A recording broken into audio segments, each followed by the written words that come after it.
épisode de drift de boîte-de-vitesse.fr. Aujourd'hui on est à leur bureau de Ozoir-la-Ferrière pour vous présenter ma voiture ainsi que leur bureau. Donc là je vous présente ma voiture, donc c'est une Nissan Silvia importée du Japon, modèle PS13. Alors la spécificité c'est que venant d'un pays où on conduit à gauche, le volant est à droite. Voilà, donc j'ai dû m'adapter pour conduire cette voiture, mais maintenant 7 ans que je l'ai plutôt bien prise en main. Donc on va vous présenter un petit peu l'intérieur, la mécanique et vous montrer un petit peu comment est conçue une voiture de drift. Alors, comme toute voiture de course, on a bien évidemment un arceau, donc ça c'est pour la sécurité. En cas d'accident ou quoi, ça nous permet d'avoir une cage de survie et d'être bien protégé. Évidemment équipé de casque et combinaison lors des compétitions. Pour ce qui est de l'instrumentation, c'est assez simple, on va simplifier au maximum. Vous avez tout ce qui est gestion moteur, contrôle des températures, management de la pression de turbo, les différents switches pour la pression d'essence. Et donc le poste de conduite, donc qui est à droite, puisque c'est une voiture japonaise.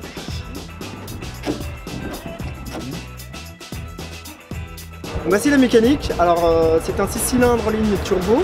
Ce moteur provient de la Nissan Skyline, donc la grande sœur de la Nissan Silvia. La spécificité c'est qu'il a 2 cylindres de plus par rapport au moteur d'origine. On peut donc avoir beaucoup plus de puissance et de couple par la suite.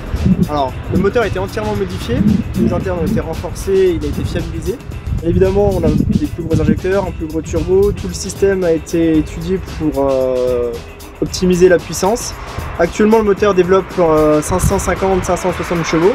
Ici, on est plus sur les 500 chevaux pour rester assez fiable. Et tout a été prévu autour pour fiabiliser au mieux la voiture. Donc, on a des gros radiateurs d'eau, radiateurs d'huile, ainsi qu'un gros échangeur, ce qui permet de distribuer l'air au mieux dans la voiture.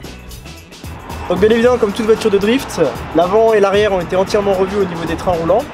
L'avant a la spécificité de prendre beaucoup plus d'angle de braquage qu'une voiture de série, d'avoir une géométrie complètement différente, ce qui permet d'avoir un meilleur déplacement latéral. Donc la suspension est entièrement réglable en dureté, en hauteur, en détente.